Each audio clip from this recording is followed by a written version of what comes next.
Hey everyone, and welcome back to MEIOU and Taxes 2.5. Today we're going to be talking about autonomy and centralization.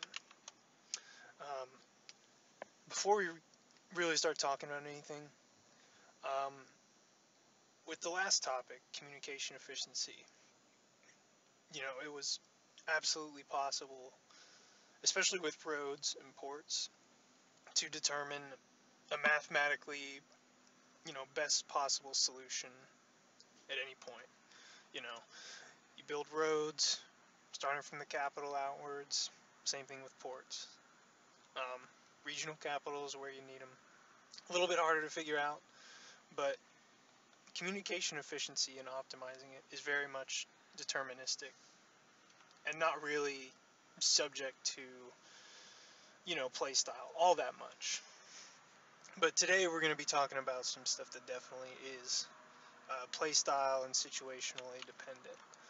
Um, so it's also really important to note that in MEIOU and Taxes, you don't have to always be playing an optimal strategy to do well. And it's especially true with this topic. Sometimes you have to build ports to get CE somewhere so you don't deal with revolts all game. But with centralization in particular, it's really almost more playstyle dependent than anything else. So I have my own playstyle. I'll be mentioning it where it's relevant, and I'll just be giving my opinions on what I think are good practices as I always do. But in this video particular, guys, really just do what you want to do. Play how you want to play. Don't let me dissuade you from a campaign that you might think is fun. And in general, um, it's possible to find somewhere in the world to where you can make any strategy work. So, like I said, I'll give you guys my opinions on what I think is, generally best or what I like to do, but, don't be a slave to the meta. Do what you want and enjoy the game how you want to enjoy it. That's really what's most important. So, with that being said, autonomy in MEIOU and Taxes. What does it really represent and how does it work?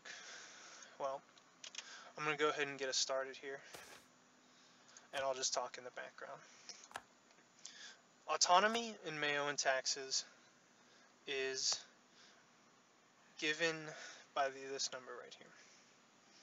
And what it represents is how much of a province is not controlled by you.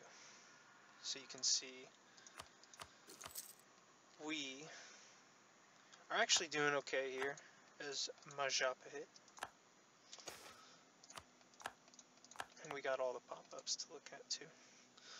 So, autonomy. One of M&T's main differences from vanilla, at least on the surface level, is that every province is going to end up going to an estate.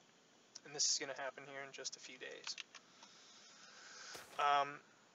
And the actual number of the amount of autonomy represents how much of that province that particular estate controls. So you can see here we're 25-ish% autonomous in our capital. So, and it looks like our burghers took control over it. So our burghers are going to be getting a quarter of everything that this province produces. And it's constantly in flux. You're not going to be constantly progressing downward like you might be used to in vanilla. There's a lot of factors in play here, and I'll go over them all kind of in turn here in just a second. So that's basically autonomy in a nutshell. What are some of the modifiers that can affect, how autonomous or not you are? Well, they're the big ones, and I'll kind of go from most important to least important. The base value is 0.3. So every province is going to have plus 0.30 autonomy progression per month. Most government forms are going to give, got that great temple. Most government forms are going to give autonomy either up or down. The later the game, the better the government you have, the more quote-unquote Western your government is. You're probably going to see less autonomy. You know, we're definitely as far away from Western as it gets out here. And you can see, especially these guys in the tribal monarchies, they're going to be looking at a really high amount of monthly autonomy progression from their government alone. Some religions also are going to give some autonomy.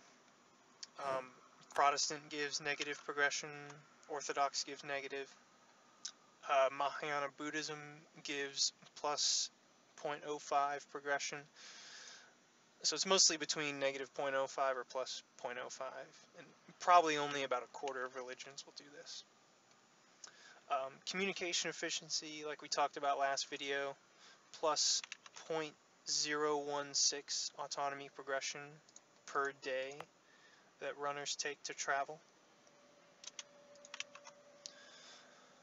Some cultures will also affect autonomy progression, particularly communists will progress autonomy downwards by 0.025, and liberal families will progress autonomy up by plus 0.025. And you can find out whether you're one of those by looking at this first family here. You can see our familial system doesn't affect autonomy, but it does affect absolutism or centralization, which we'll talk about later, like I said. Your legitimacy and your Republican tradition. You can see down at the bottom we get plus 0.079 or 0.08 monthly autonomy change if we had 99. Republics who rely on Republican tradition will be able to pick up negative 0.12 if they're at 100 Republican tradition. So republics are a little bit less autonomous than monarchies outright, but you'll often see republics and their factions kind of mess with that, and it'll generally equal out, especially if you are Venice and you take control of all the Balkans. Your education is also something that can affect autonomy. You can see ours increases it by just a little bit, but it's possible to see either negative 0.15 up to plus 0.15 autonomy progression. So if your education is low, you're going to see a pretty substantial negative autonomy progression, and the opposite is true if your education's really good. Unrest. Unrest also increases autonomy. So if there's 10 unrest in a province, then you're going to see plus 0.2 autonomy progression from that 10 unrest. Similar thing with separatism, but separatism applies whether or not you have the province unrest under control. 15 separatism will give plus 0.3 autonomy progression. So newly conquered lands are just going to be generally more autonomous due to the unrest in the separatism. Some idea groups will decrease your autonomy progression. In particular, aristocratic, scholasticism, state religion, and bureaucracy. Bureaucracy is the best at negative 0.10. All the others give negative 0.05. If a province is not a core, you can see here where it says non-core about midway down, you'll get plus 0.6 autonomy progression. Additionally, if a province is part of a state, you'll get negative 0.2 autonomy progression. So state your stuff, core your stuff, very helpful. From the controlling estate of the province, like I mentioned, every province gonna have an estate, whether it's the burghers, the greater nobles, the lesser nobles, the tribes. One of those four are gonna be in control. The tribes, if they are in control, will give 0.6 autonomy progression. The greater nobles will give 0.25. The burghers will give 0.1, and the lesser nobles, there it is. The lesser nobles will give 0.05 autonomy progression per month. All of those are positive. If tribals are present and the estate is the province is controlled by another estate, which I actually don't think we have any examples of, then you will get plus 0.25 autonomy if any tribals are present. But if those tribals are settling at the maximum possible rate, they're leaving their tribe and moving into the cities or just other non-tribal rural areas, then you can completely negate that with negative 0.25 autonomy progression. But more than likely, you're not going to be at the max settlement rate, and tribes that are present will impact your autonomy to some degree.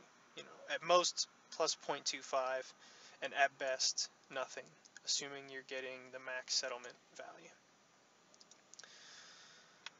Certain privileges given to estates, which I'll save for another video, can provide 0.05, 0.1, 0.15, or 0.2 positive autonomy progression. So in particular, if you have minor, moderate, significant, or major expansion of autonomy for some estate, then that estate will cause you to gain autonomy in all of its own provinces. So you can see we have moderate expansion of local autonomies for lesser nobles, plus 0.1. Last, but the opposite from least, is centralization. Centralization, or MEIOU's absolutism, is going to give negative 0.006 autonomy per one value of centralization. There are also floors on how low autonomy can get, similar to in the base game when you grant an estate a province. It generally sets a 25% autonomy floor. There are those same estate privileges I mentioned just a bit ago.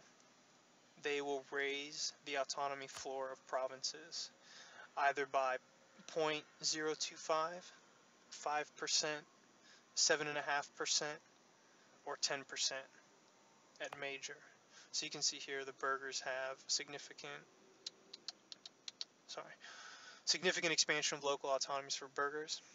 They get that plus 0.15 autonomy, and their autonomy floor is 7.5%. In addition, territorial cores are going to be 50% autonomy floor. Stated cores are 35%. Non-stated full cores, 35% autonomy floor. And non-cored is going to be 100% autonomy. So core your stuff, very important. So, I listed a bunch of numbers, but what ones can you as the player actually affect? Well, as you progress through the game, you'll get the option to switch to better and better governments. In general, the later the game, the more Western the government, the less autonomy progression you'll get. If you change religion, in particular Catholics going Protestant, you'll get a lot of negative autonomy from that. You know, Protestant gives negative 0.05 autonomy. It's a great religion. Definitely consider going Protestant if you're playing in Europe and you have the option to. But, you know, if you're playing as Buddhist and you got, or Mahayana Buddhist, and you have that plus 0.05 autonomy, you know, consider swapping up to Hindu. You'll probably enjoy it. Improve your communication efficiency network. You know, we talked a lot about this in the last video. Ports, roads, yeah, ports, roads, regional capitals. Build them, throw them up. Gonna be worth your while. Another big one is keeping your legitimacy or your Republican tradition near the maximum. You know, it's not always easy to do, and that 666 child in the reeds is a hell of a drug. Trust me, I know. But you really want to stay above, you know, 80 legitimacy or Republican tradition. You know, if you dip real low in legitimacy for too long, that's a pretty respectable autonomy that you're losing out on. So, always keep that in mind. You really don't want to play with legitimacy too much. You know, you want to keep rolling with those strong claim heirs. But, you know, like for instance for us, we can appoint favorites. You know, we're not going to get the most legitimate ruler out of that. So, just keep that in mind. You might not always have the option to be at 100 legitimacy. In fact, you're definitely not always going to have that option. But just do your best to choose event options that keep you as close to max as possible. You want to pick the right education level for you. So you can see our education level's average, and in general, it's really up to the player, you know, to decide what they want to do. I'll kind of go into education in another video,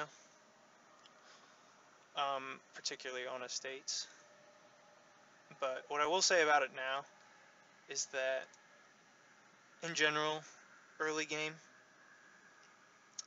especially if you're in Europe, and if you just don't have a big institution penalty for technologies, you can really get away with a low education level.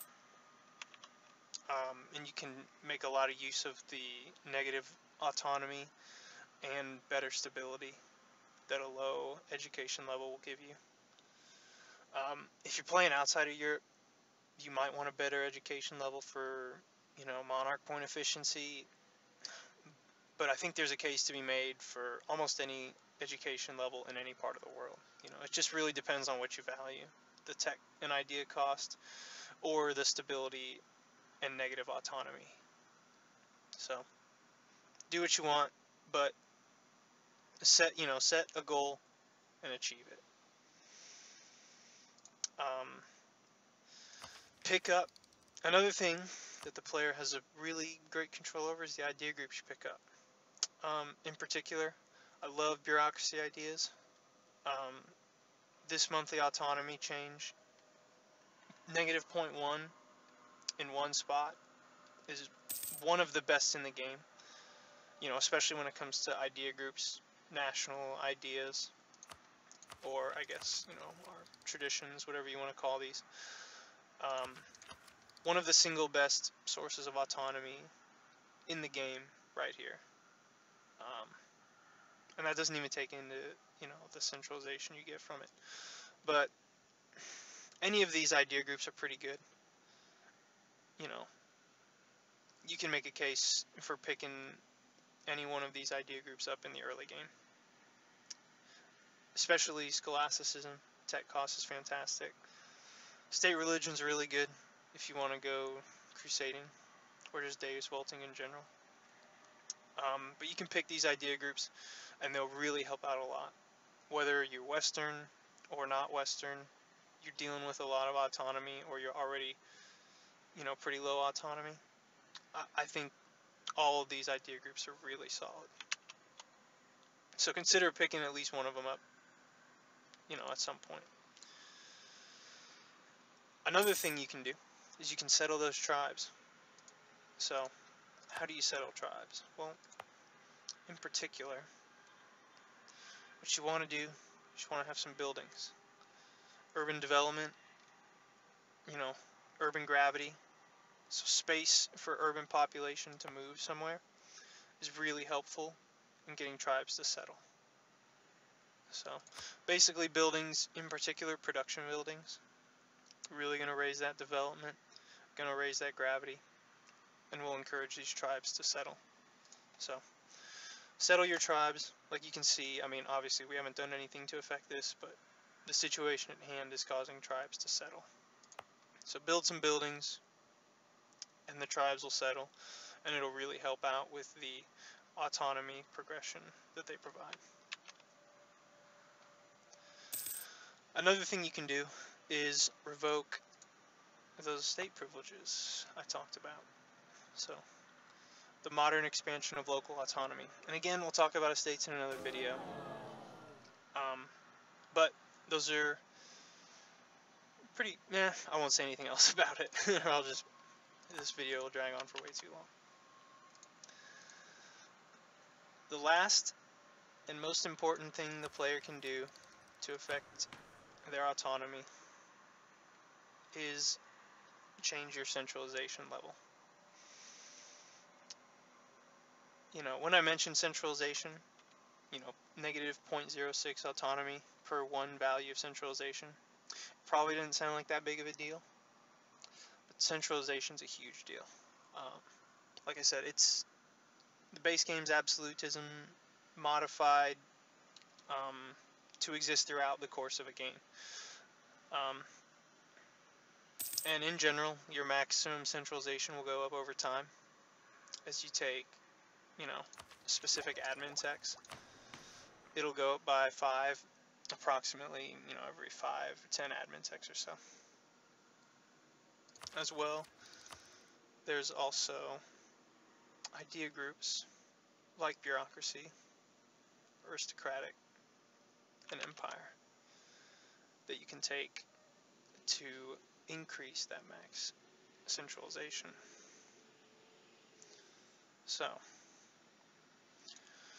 what does centralization do? Well, it kind of works in concert with autonomy. At least it's a really big effector on how autonomous your provinces are. You can see we're at 20 centralization, and on the outskirts of our little area, you can see that we're actually pretty autonomous. Some of that is due to the greater nobles being in control and all the autonomy progression they provide, as well as, the fact that we just don't have any roads whatsoever. But centralization is one of the best ways to just bring your country's autonomy down overall. Like I said, there's also, governments, religions, idea groups, but this is going to be something that you'll baby over the course of the entire game. And in general, you'll start off low and you'll end up high. But really, it's up to you what you want to do with centralization. The exact values for what it does, I'll kind of list out. So as follows: if you're at 25 centralization, you're going to see an unrest of 3.75, provincial trade power down by 2.5%, increase in your stability increase interval by 12.5%, so negative 1.25 points per year, plus 0.03 yearly inflation reduction, 5% trade power abroad, 3% increased land force limit, 6.25% increased fort maintenance modifier, negative 5% state maintenance, negative 7.5% tech cost, positive 7.5% core creation cost, a negative Republican tradition of negative 0.25, so less Republican tradition per year, sorry. 10% increased income from vassals, negative 0.15 monthly autonomy, one less promoted culture slot, and 7.5% increased liberty desire in your subjects. So again, all that is at 25 centralization. So what do you actually want to pay attention to? Because let's be honest, some of that stuff doesn't really matter all that much. You really want to pay attention to the stability increase interval, the tech cost reduction, the decreased Republican tradition if you are a republic. Keep in mind that centralization does not decrease legitimacy. And you also especially want to pay attention to, like I was saying earlier, the autonomy, but also the unrest. The unrest actually ends up being a soft cap or a soft limiter on how high you can really get this centralization to go. And that's the big trade-off here, is how much negative autonomy progression do you want at the cost of positive national unrest?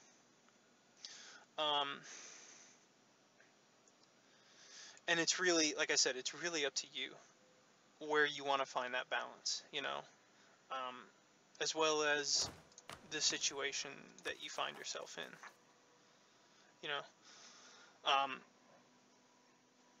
There's a lot of sources of unrest. You know, there's idea groups, there's national ideas, there's government types, in particular English monarchy gives -1. And if you know, the more sources of negative unrest you have, the more centralization you can stand.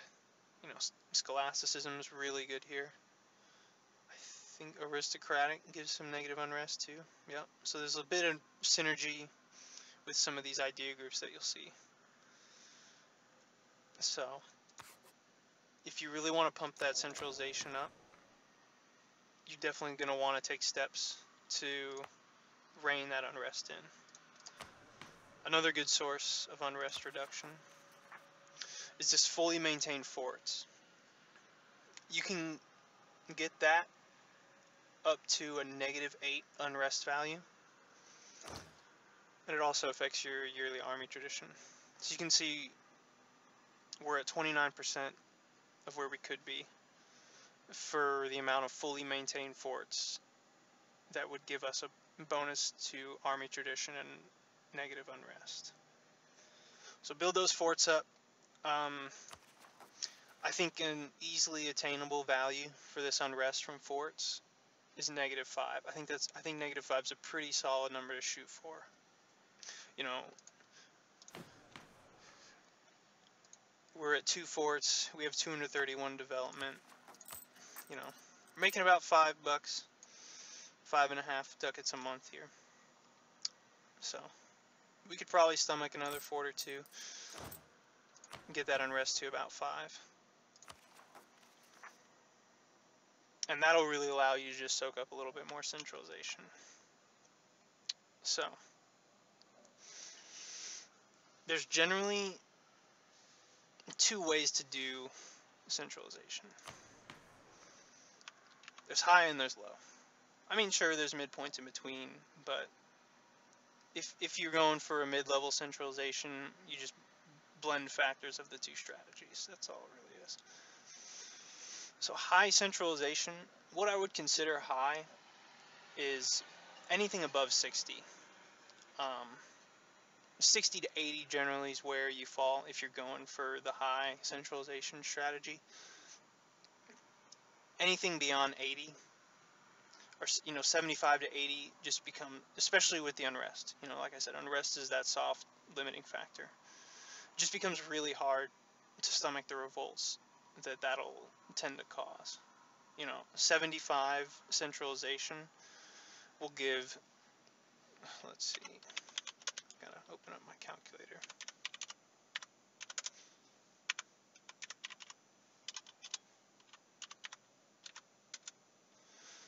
75 centralization is going to give you 11 and a quarter national unrest.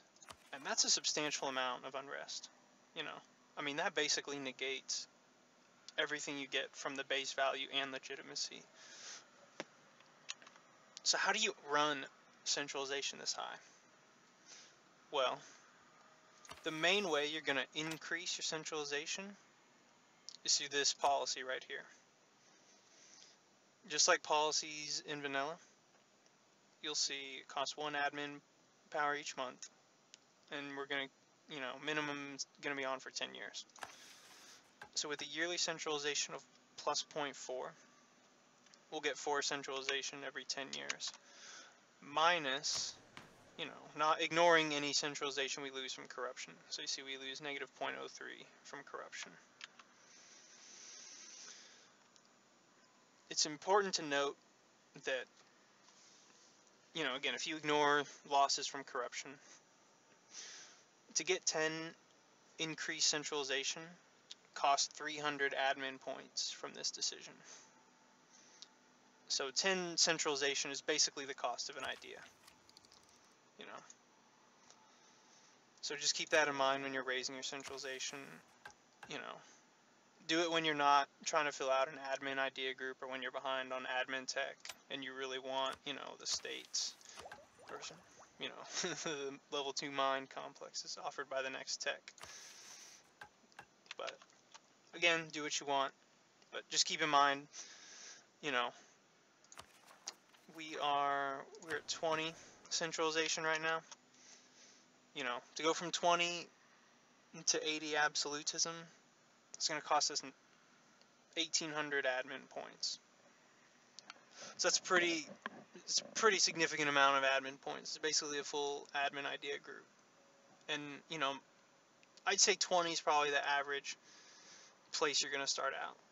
You know, if you're Bohemia, you're going to be unlucky or lucky, depending on how you play things, starting off at 0. But most tags are going to start around 20. So you're looking at a significant admin point investment here if you want to do high centralization.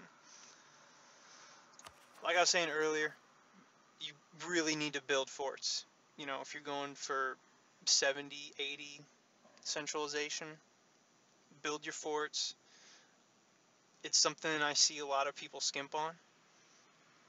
And, you know, I'm not out here trying to tell y'all how to play by any means, but you're going to really want sources of unrest to counter all that positive unrest from centralization. And forts are a really big part of that. You know, you can get up to -8 unrest from your forts. So make use of that.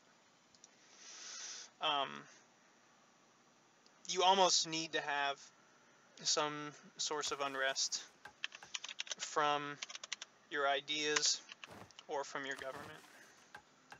So you can see England, looks like we're losing this 100 Years' War, at least for the moment. We just gotta wait till the event saves us. England has the Magna Carta idea, as well as the English monarchy.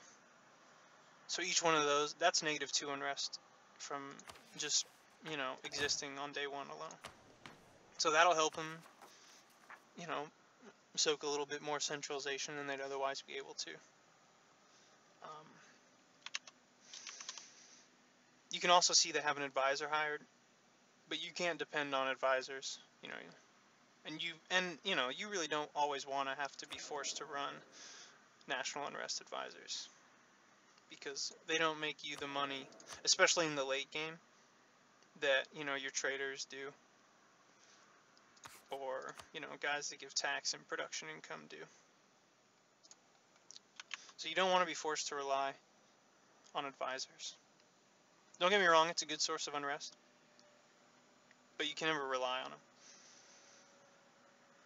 Another thing you can do to help with going max centralization is you take them idea groups. And you're mostly just going to pick these up.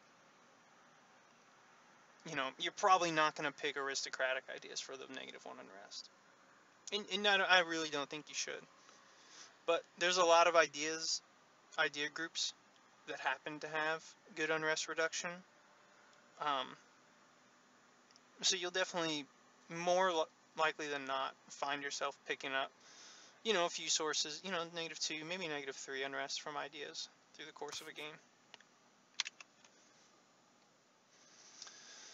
If you are inside the HRE, and the HRE has over 60 princes in it, you will get -3 unrest.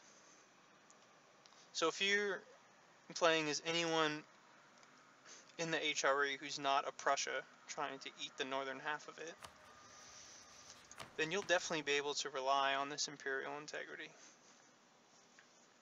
And -3 unrest for free is pretty substantial. And it's not completely for free, because your centralization will decrease by a pretty,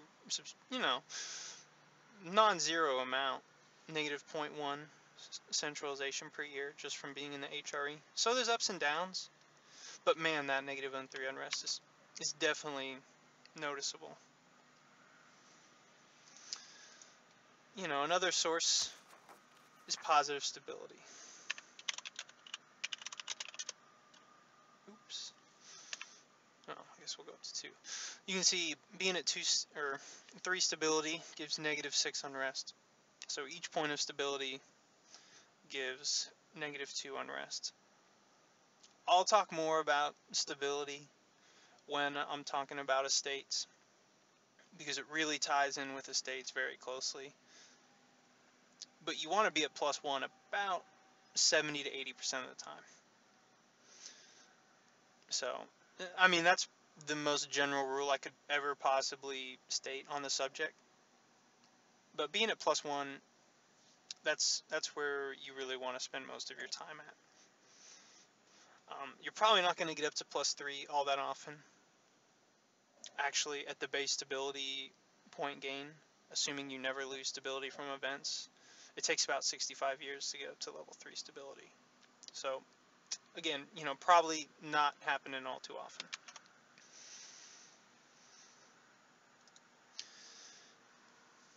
As well, if you're going max centralization, you have to maintain your legitimacy. You straight up don't have an option here. You're going to need the unrest reduction. It's just going to be how you'll have to play things. So no child in the read for you. I know, feels bad, man. But just do everything you absolutely can to keep that legitimacy up. Because you'll really notice it if it dips below 75 and you're running 60, 70, 80 centralization. As well, if you're doing high centralization, you're probably revoking all the privileges. If you don't know what that means, well, we'll cover that next video. But suffice to say, I figured I'd mention it here. In general, the high centralization strat is all about risk and reward, I'll talk a little bit about the rewards later on, but it's definitely a more dangerous strategy to run. You're just kind of on the knife's edge, at 70, 80 centralization as far as unrest and revolts go. It causes you to have to micromanage armies to deal with revolts a lot. And, it's not as easy as going for low centralization, but it can be far more rewarding. With that being said, the opposite strategy of maintaining a low centralization, well, why would you do that? Why would you willingly let autonomy fall into the hands of estates? Well, there's a few reasons. In particular, a kind of interesting one is if you are low centralization, below 50, you have access to a mechanic called vassal upkeep. And what this means, in a nutshell, is if you have vassals who are in the same culture group as you, so you can see here, all our vassals within the same culture. And if your centralization is low, then you can gain extra diplomatic relations slots, which in Bohemia's case is just, absolutely necessary to having a few alliances and just keeping themselves above water in the dip gain category. In particular, if you're between 0 and 9 centralization, you'll get the ability to have up to 5 diplomatic relations from your vassals. And you have to have 5 vassals. If you don't have 5 vassals, you'll just get the amount of vassals you have, even if you're at this low of centralization. And again, they do have to be same culture group vassals. So if your centralization is 0 to 9, you can get up to 5 upkeep slots. 10 to 19, centralization is 4. 20 to 29 is 3. 30 to 39 is 2. And 40 to 49 is 1. And this applies only to vassals, marches, and personal unions. So you can see France, with their vassals, they don't gain... Oh, no, wait, they do. What the... I could have sworn it... That's weird. Oh, man. Suffice to say... Oh, they're a medieval monarchy. That's why. If you're a medieval monarchy or a feudal monarchy, you also have access to this. So medieval monarchies, France gets a unique government at game start. It's kind of weird. But for the most part, vassals, marches, PUs. Nothing too crazy. Be low centralization. Have same culture group subjects. And you'll have access to this mechanic. Which is honestly a pretty decent reason to go low centralization. I mean, each one of these vassals, especially, Moravia can probably field 4, 5 troops during wartime. Just depends on whether they call estates or not. The rest of these guys can probably field 1 or 2. And that's not an insignificant number of troops. That's 1, 2, 3, 4, 5.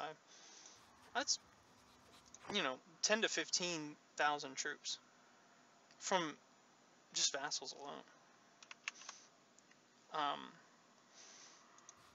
And it's not costing us any dip per month because we have that 5 vassal upkeep modifier.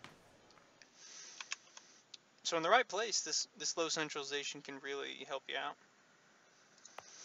Another thing that's really important to do if you're low centralization is just keep your estates happy. Again, we'll talk about this in another video.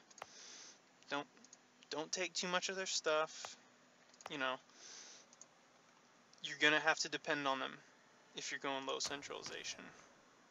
You're really gonna need, your estates to do a lot of work for you in wars and in peacetime if you want to make the most of going low centralization.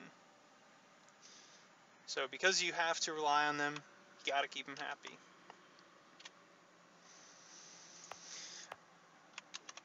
That being said, low centralization is generally considered to be less brutally effective as a highly centralized realm, but it's much safer. I mean, you can see our national unrest with mediocre legitimacy is -10. So you're really not going to see near as many revolts, if you stick to 10, 20 centralization, or even 0 in our case, as compared to someone with 80 centralization or 75 centralization and getting 11 and a quarter on national unrest. But more often than not, you're going to fall in between one of those two categories. You're going to be somewhere in the middle, 30, 45, 50. All those are really common values to kind of be situated at around the mid game. So, you know, if you're lower than 40 centralization, you're going to need to depend on estates to some degree.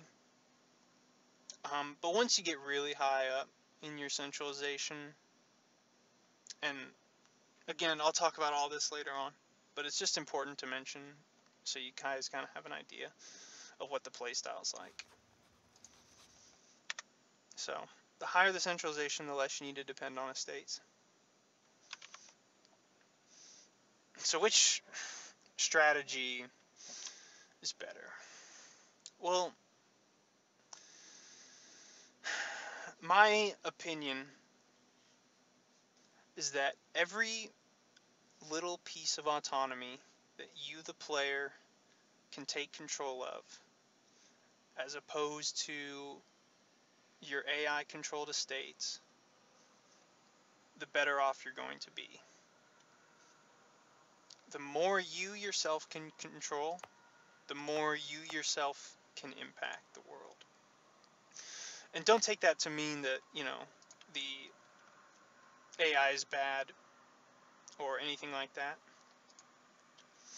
But you as a human being are always, if you have the experience with the game and, the necessary game knowledge, you, the player, can plan ahead and use that experience to a degree that no AI could ever match. And with a mod, with an overhaul mod this complex, that's more true than ever with regards to centralization. So the more you centralize and the more of your country you control, in general, the more effective you and the more plays you can make. But that's just my opinion, you know. If you're playing in, a part of the world where you're gonna have a lot of revolts, your religious unity's crap, something like that, a low centralization strat can be really good,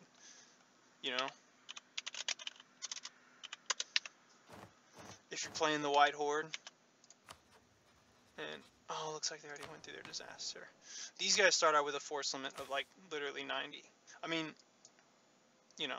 with the White Horde, you almost have to play you really do have to play low centralization. But giving your tribes the power to call this host is just incredible. So, yeah, there's rare cases where low centralization is good.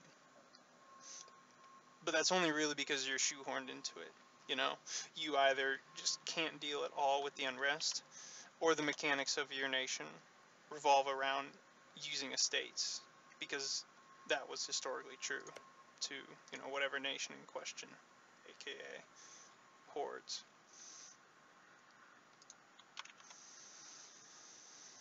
And because there's, like I said, there's a finite amount of resources that are coming into the country that are then being split between the player and the player's estates on the basis of local autonomy. In my opinion, 95% of the time, the more that those resources end up in the hands of the player, the more impactful that player can be. Relative, all else equal, a less centralized realm with less power going to the player. So, that's pretty much autonomy and centralization in a nutshell, guys. It's just important to note your autonomy is going to fluctuate. Stuff's going to happen. Things aren't always going to go to plan. Your centralization's really what you're going to focus on. Whenever you start a playthrough, just have an understanding of where you're set up to go. Like England, like I was saying, England has the national ideas and the government form to soak up more centralization that another tag would be able to. Or we could not take, an idea group solely for the purpose of national unrest, because we already feel comfortable with our unrest level. So just understand, you know, what the modifiers and what centralization does for you. And if you understand how centralization, you know, impacts your play, then you can make smart decisions. And that's really what it comes down to. It's just game knowledge is going to equal success, and it'll give you the ability to choose between low centralization or high centralization. So that's pretty much it for me today, guys. You know, as always, let me know what you thought, and I'll catch you guys next time.